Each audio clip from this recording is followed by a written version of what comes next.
Bismillahirrahmanirrahim. Assalamualaikum warahmatullahi wabarakatuh. Perkenalkan, nama saya Ronaldo Agung Pratama dari Teknologi Mesin Universitas Muhammadiyah Yogyakarta. Di sini saya akan menyampaikan perbedaan mesin EP dan karburator. Yang pertama yaitu sistem EP memerlukan arus listrik sementara karbu tidak. Perbedaan yang pertama terletak pada cara kerja keduanya, di mana sistem injeksi memerlukan arus listrik untuk menggerakkan pompa bahan bakar dan memerlukan pembukaan injektor. Pada sistem EP, kita mengenal sensor ECU dan aktuator. Tiga komponen tersebut merupakan komponen elektrikal yang tidak bisa bekerja tanpa arus listrik, sehingga tanpa listrik mesin EP tidak akan bisa bekerja. Sementara pada karburator, seluruhnya menggunakan skema konvensional, baik dari pompa bahan bakar juga bekerja secara mekanis menggunakan nok pada camshaft, sehingga meski tidak ada listrik, sistem ini akan tetap berjalan. Yang kedua, sistem EP menggunakan banyak sensor sementara karbu tidak memiliki sensor. Seperti yang kita singgung di atas, skema injeksi ini menggunakan tiga komponen utama, yaitu sensor, ECU, dan aktuator. Sensor merupakan alat pendeteksi sebuah kondisi pada komponen mesin. Sensor akan dijadikan sebagai parameter untuk menentukan beberapa kadar bensin yang harus dikeluarkan. Pada mesin injeksi ada sekitar 9 sensor utama, yaitu IAT, intake air temperature, MAP, mass air flow, TPS, throttle position sensor, MAP, manifold absolute pressure sensor, CKP, crankshaft position sensor, CMP, crankshaft position sensor, ECT, engine coolant temperature, HO2S, heater oxygen sensor, knock sensor. Masing-masing sensor di atas memiliki tugas yang berbeda. Ada yang mendeteksi mesin udara yang masuk ke intake serta suhunya. Ada pula yang mendeteksi berapa sudut pembukaan katup gas.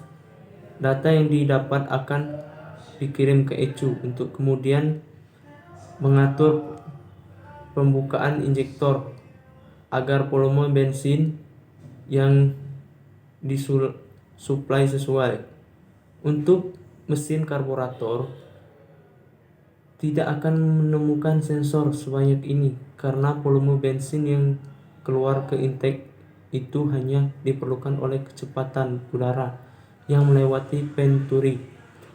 Untuk kondisi lain seperti kondisi membawa beban atau kondisi peak RPM akan dibantu oleh sistem power dan sistem speed di dalam karburator yang bekerja secara mekanis.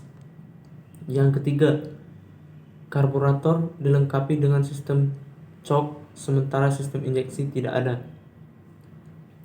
Sistem choke itu berfungsi untuk menghambat aliran udara sebelum masuk karburator. Tujuannya agar gaya hisap piston saat langkah hisap bisa menyedot bensin yang ada pada ruang penampung, sehingga bensin yang disuplai akan lebih banyak. Proses ini biasanya dilakukan saat mesin dihidupkan pada suhu dingin. Suhu yang rendah akan membuat bensin mengembun pada dinding manifold, sehingga hanya sedikit bensin yang masuk ke ruang bakar. Pada sistem EP, kita tidak akan menemukan tuas choke. Mengapa? balik lagi ke pembahasan awal, di mana waktu pembukaan injektor akan mempengaruhi besar kecilnya volume bensin yang keluar. Tujuan sistem choke adalah memperbanyak suplai bensin, sehingga pada sistem elektronik ini injektor secara otomatis membuat lebih lama agar bensin yang keluar lebih banyak. Kapan injektor akan bekerja seperti ini? Ketika ECT mendeteksi suhu mesin yang rendah. Yang keempat, campuran bensin. Sistem EP lebih ideal, sementara karburator bisa ideal, bisa juga tidak. Ini terjadi karena sistem EP menggunakan perhitungan real time yang datanya diperoleh dari sensor.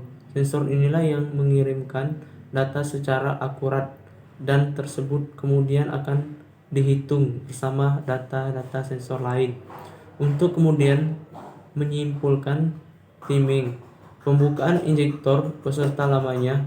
Injektor membuka untuk menentukan volume bensin yang pas. Dari skema tersebut, sistem injeksi mampu menyuplai bensin dengan ideal pada segala kondisi. Sementara pada karburator, sehingga ada potensi campuran yang kaya atau kurus. Campuran yang ada kondisi di mana bensin yang kandungan lebih kecil dari 14/1. Sementara campuran miskin terjadi saat bensin yang terkandung lebih dari 14/1. 14 molekul bensin banding 1 molekul bensin. Kedua kondisi ini terjadi karena parameter yang dipakai pada karbu hanya mengandalkan kecepatan aliran udara pada venturi. Yang kelima, sistem EP lebih irit daripada sistem karburator. Ini masih dalam satu pembahasan poin atas. Campuran yang kaya akan membuat bensin yang keluar lebih banyak sehingga pemakaian bensin total akan lebih cepat habis atau boros. Hal ini menyebabkan mesin dengan sistem karburator memilih pemakaian bensin yang boros meski kapasitas mesin kecil. Untuk sistem EP, seperti yang kita bahas, bahwa sistem ini mampu menyuplai bensin yang ideal pada segala kondisi. Hasilnya campuran kaya tidak terjadi dan pemborosan pemakaian bensin juga tidak akan terjadi. Inilah yang membuat pemakaian bensin mesin injeksi lebih ekonomis. Yang keenam, perawatan EP rumit, sementara karburator sangat sederhana. Tanpa perawatan, sebuah kendaraan pasti akan cepat rusak sehingga apapun teknologi ini digunakan. Hal tersebut juga berlaku untuk sistem injeksi pada mesin. Mesin EP yang mengusung penyemprotan bahan bakar elektronik perlu perawatan pada interval tertentu, dari mulai mengganti filter udara sampai pembersihan injektor dalam interval sekitar 10.000 km. Jika tidak, maka kotoran yang mengendap pada seluruh bahan bakar akan menghambat kinerja injektor. Bensin akan tersumbat sehingga mesin akan berbet dan berpotensi mogok. Namun beda hal dengan sistem karburator. Skema yang bekerja secara konvensional ini lebih bandel. Meski kadang ada masalah, tapi cukup dengan membersihkan filter udara, dan melakukan penyetelan skrup karburator. Kita sudah merawat kinerja karburator. Apalagi pada sepeda motor, karburator motor memiliki skema yang sangat mudah dipahami sehingga siapapun pasti bisa melakukan bongkar pasang sendiri untuk membersihkannya.